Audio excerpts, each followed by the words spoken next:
দেখুন, বর্তমান বিজ্ঞানের যুগে সন্তানদেরকে ভুলভাল তথ্য দিয়ে বোঝানো আর সম্ভব নয়। আমাদের সবার হাতে হাতেই এখন মোবাইল আছে, কম্পিউটার আছে, ল্যাপটপ আছে। আমরা মুহূর্তের ভিতরেই গুগল করলে জানতে পারছি কোথায় কি হচ্ছে, পৃথিবীর কোন প্রান্তে কি ঘটে গিয়েছে আমরা মুহূর্তের ভিতরে জানতে পাচ্ছি। সারা পৃথিবীটা একটা ভিলেজে পরিণত হয়েছে, একটা গ্রামে পরিণত হয়ে গিয়েছে। যেমন দেখেন না, গ্রামের একটা পাড়ায় যদি কোনো ঘটনা ঘটে আর একটা পাড়ার মানুষ অনায়াসে জানতে পারে। জানতে দেরিও যদি হয়, বর্তমান যে এআই এর যুগ, আর্টিফিশিয়াল ইন্টেলিজেন্ট, এই যে কৃত্রিম বুদ্ধিমত্তার যুগে আমরা বসবাস করছি। কোনো কিছু একটা সার্চ করলে মুহূর্তের ভিতরেই তার রেজাল্ট, তার ফলাফল আমরা পেয়ে যাচ্ছি অনায়াসে। ভুলভাল তথ্য দেওয়ার একেবারেই উপায় নেই। কেউ যদি বলে যে ভগবান শ্রীকৃষ্ণ তো বিবাহ করেননি, আপনি গুগল করলে জানতে পারবেন। এখন যদি বলেন যে গুগলে যা কিছু দেওয়া আছে সবই কি মিথ্যা, তা কিন্তু নয়। তার নির্দিষ্ট রেফারেন্স আপনি পাবেন। প্রত্যেকটা পয়েন্টে পয়েন্টে আপনার একটা রেফারেন্স দেওয়া থাকে। তাই এই বর্তমান যে বিজ্ঞানের যুগ, ঠাকুর কিন্তু এটা বিশেষভাবে আমাদের উপভোগ করার কথা বলেছেন। ঠাকুরের বলা আছে, যেমন এই যে বর্তমান যুগে আমরা বসবাস করছি, একটা গ্রামের সাথে একটা গ্রামের লেনদেন, একটা দেশ একটা দেশের সাথে যে ব্যবসা বাণিজ্য হচ্ছে, পৃথিবীতে এমন একটা সময় আসবে একটা গ্রহের সাথে একটা গ্রহের লেনদেন হবে, ব্যবসা বাণিজ্য হবে। শুনতে হাসি লাগলেও এটাই বাস্তবতা। দেখলেন না, কিছুদিন আগেই দুইজন নভোচারীকে মহাকাশ থেকে ফিরিয়ে আনা হলো। তারা প্রায় 1 বছরের কাছাকাছি সেখানে মহাকাশ স্টেশনে ছিল। তারা মহাকাশ গবেষণার জন্য তারা সেখানে গিয়েছিল।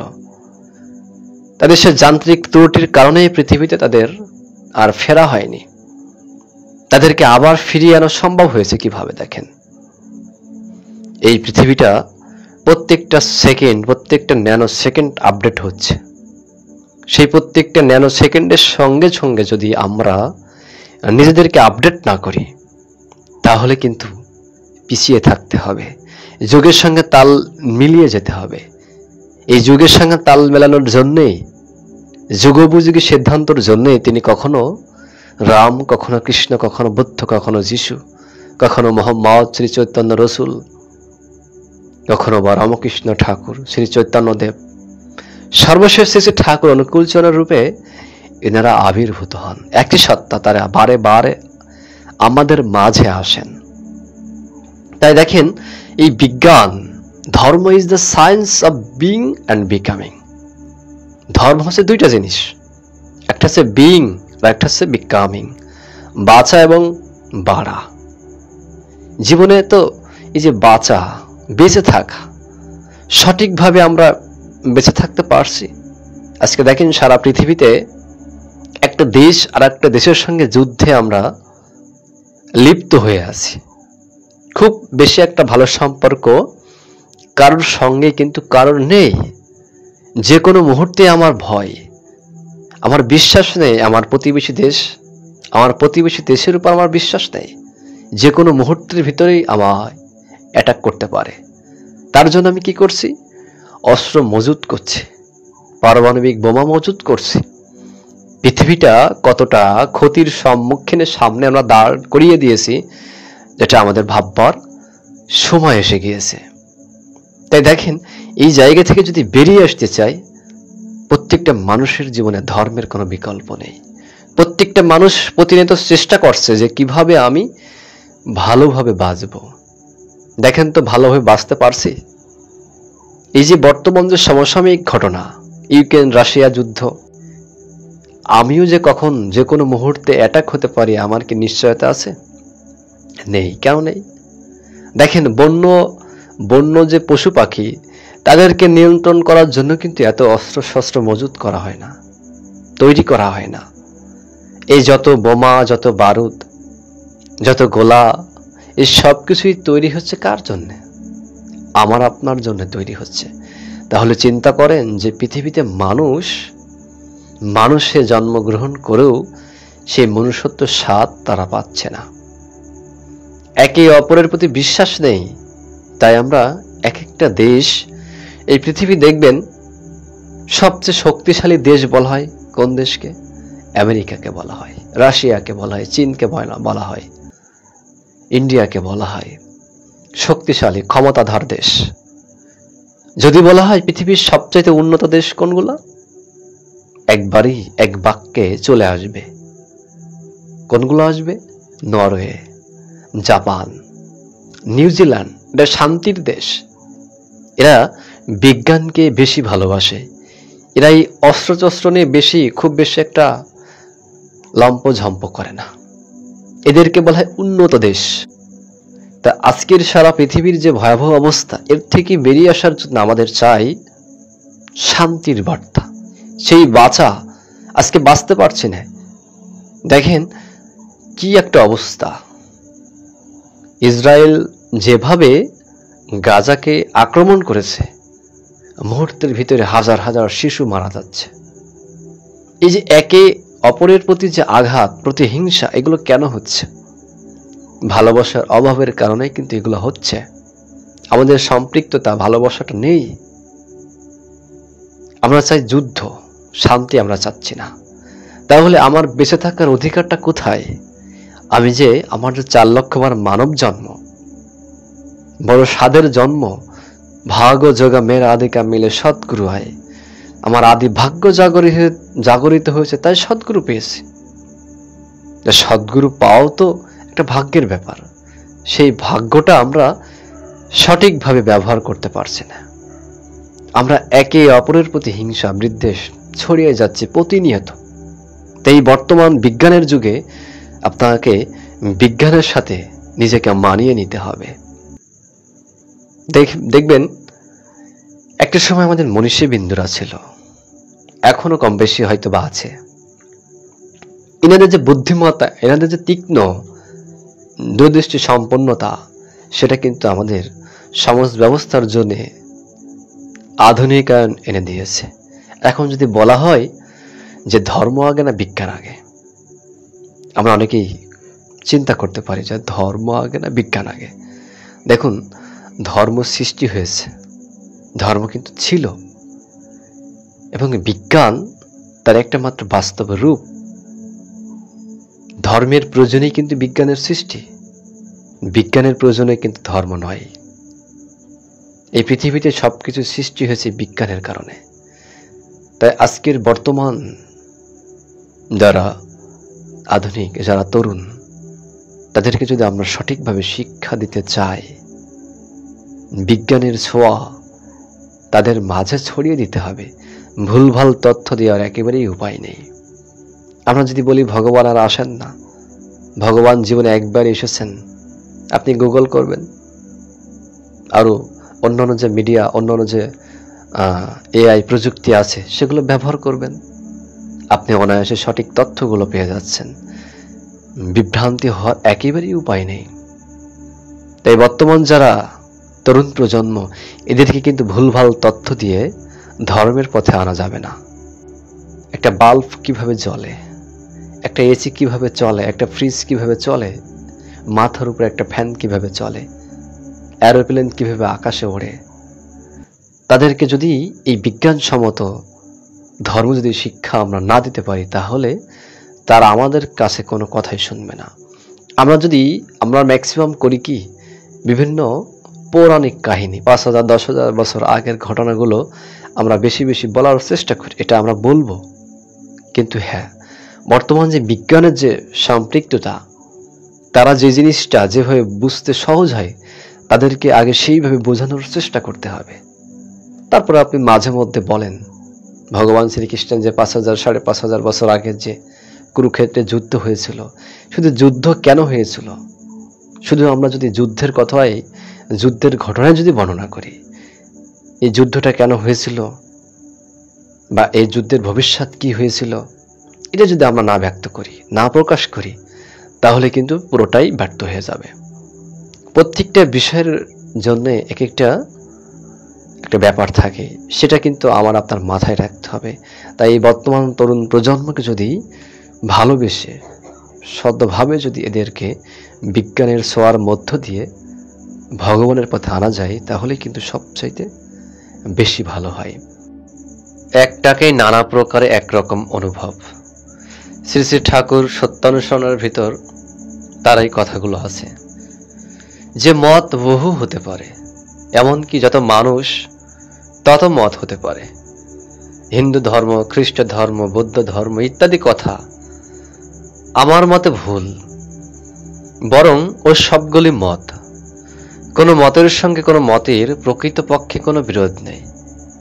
তাহলে কোনো মতের সঙ্গে কোনো মতের প্রকৃতপক্ষে কোনো বিরোধ নেই। ভাবের বিভিন্নতা, রকম ফের, একটাকেই নানা প্রকারে একরকম অনুভব।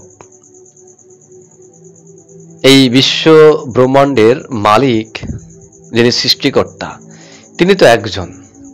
কেউ আল্লাহ বলছে, কেউ গড বলছে, কেউ ভগবান, কেউ ঈশ্বর, বিভিন্ন রূপে তাকে আমরা আরাধনা করছি। সেই এক সত্তা, সেই একটাকেই নানা প্রকারে আমরা একরকম অনুভব করছি। এই যে বিভিন্ন ধর্মের কথা আমরা বলি, যে খ্রিস্ট ধর্ম, বৌদ্ধ ধর্ম, মুসলমান ধর্ম, ঠাকুর কি বললেন? এগুলো হচ্ছে এক একটা মত, কারণ ধর্ম তো একটাই। এগুলো হচ্ছে এক একটা মত, এক একটা পথ। কিন্তু সেই সৃষ্টিকর্তাকে আমরা বিভিন্ন আঙ্গিকে, বিভিন্ন ভাবে আমরা তাকে ডাকি। তাকে বিভিন্ন আঙ্গিকে, বিভিন্ন ভাবে ডাকি কেন?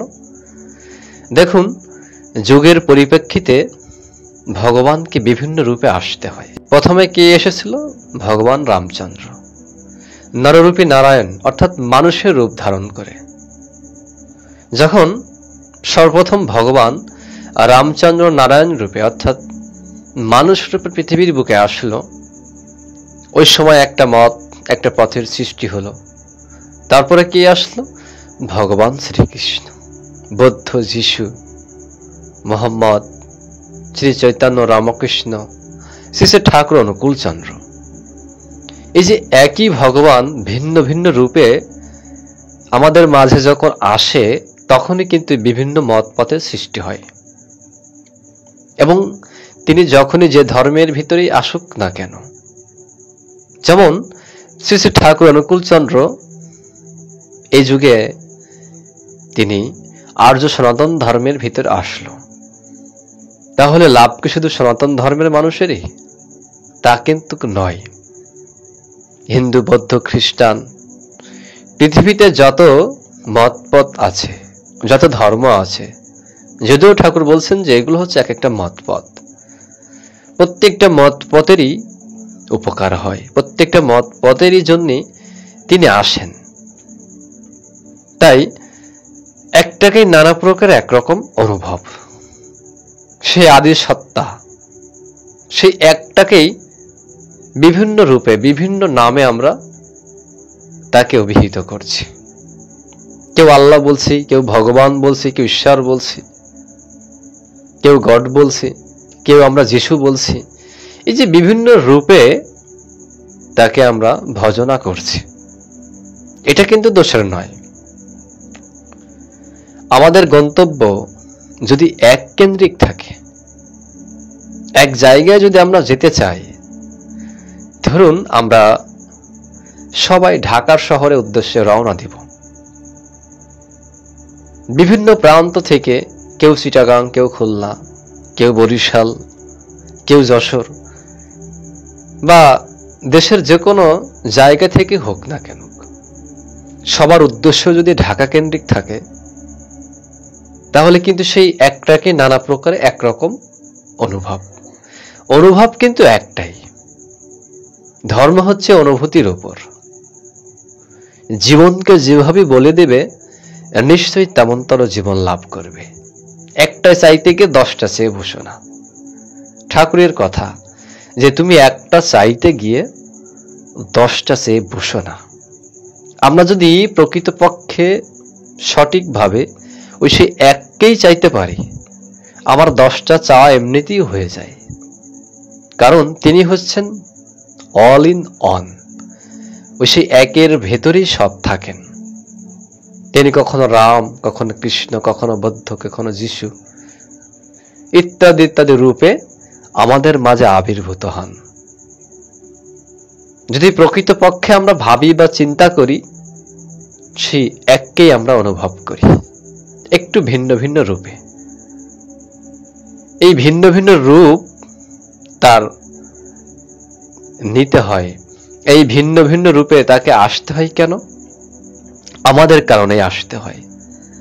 যদা যদা হি ধর্মস্য গ্লানির ভবতি ভারত অভ্যুত্থানম ধর্মস্য তদা তনাম সৃজমহম পরিত্রাণায় সাধুনাং বিনাশায় সাধুষ্কৃতম ধর্ম সংস্থাপনার্থায় সম্ভবামি যুগে যুগে। ভগবান শ্রীকৃষ্ণ কি বললেন? যে দেখো, যখনই যখনই ধর্মের গ্লানি হয় তখনই তখনই আমি আসি, দুষ্টের দমন করি, শিষ্টের পালন করি, ধর্মরাজ্য সংস্থাপন করি। তিনি কি বললেন? যে যখনই যখনই গ্লানি হয় আমি আসি। তাহলে এই যুগে যে শ্রী শ্রী ঠাকুর অনুকূলচন্দ্র এসেছেন, এটা আমাদের কিন্তু অস্বীকার করার উপায় নেই। তিনি যে নররূপী নারায়ণ ভগবান যুগ পুরুষোত্তমম, ঠাকুর অনুকূলচন্দ্র হচ্ছেন যুগ পুরুষোত্তমম।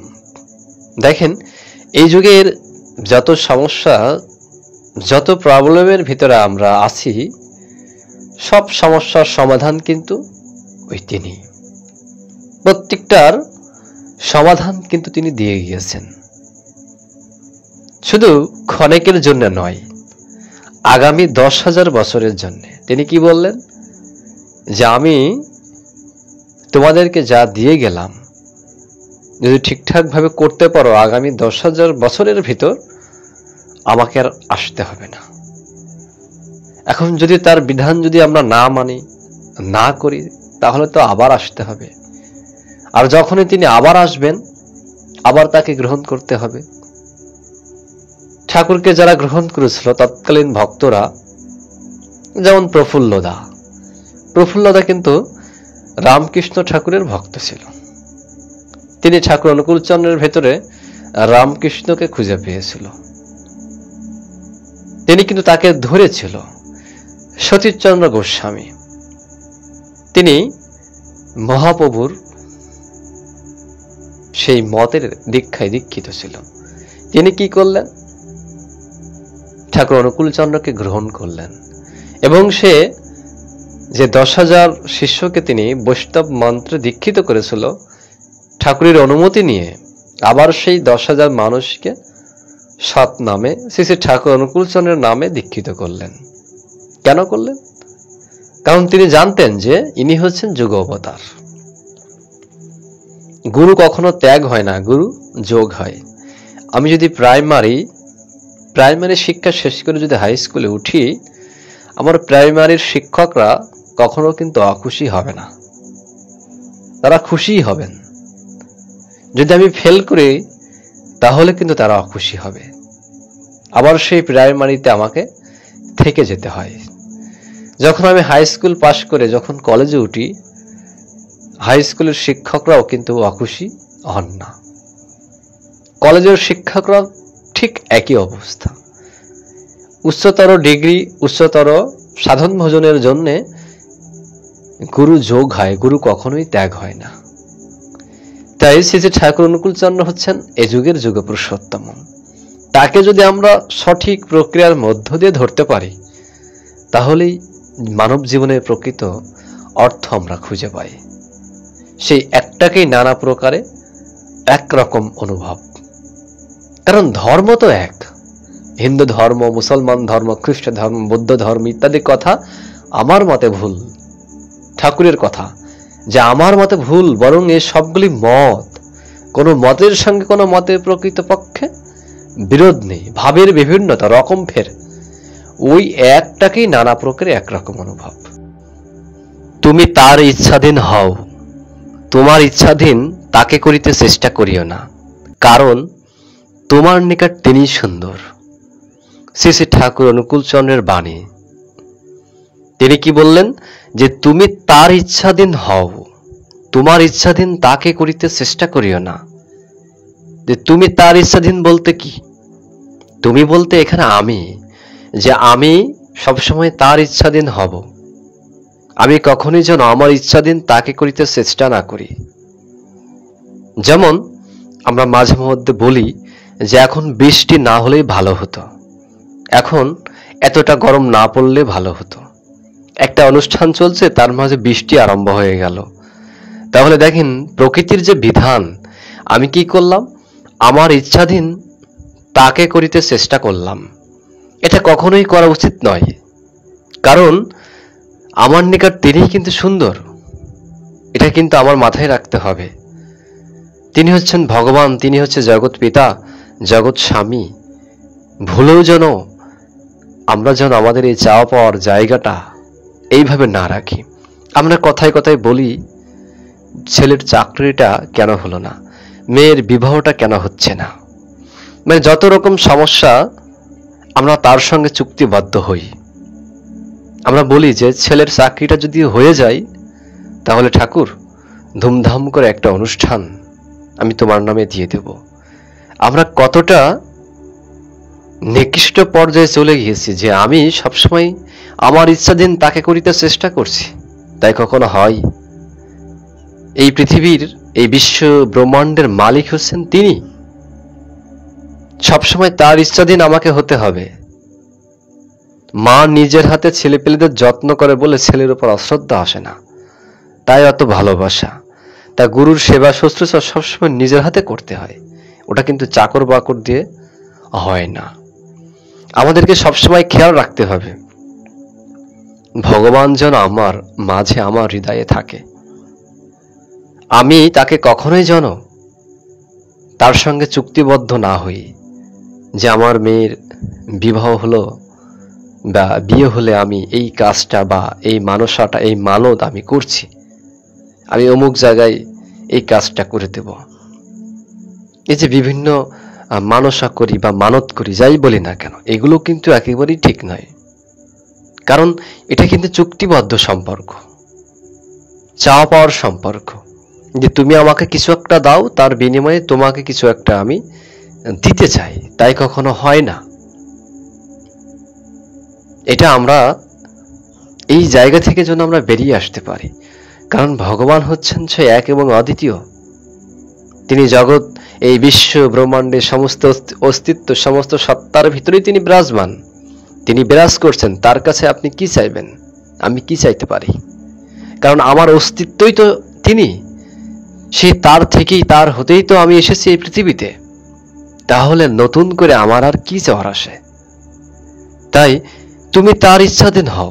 এই তুমি বলতে আমি তার ইচ্ছাধীন হব। কারণ আমার ইচ্ছাধীন তাকে যেন আমি না করি, কারণ আমার নিকট তিনি তো সুন্দর, কারণ তিনি এই বিশ্ব ব্রহ্মাণ্ডের মালিক।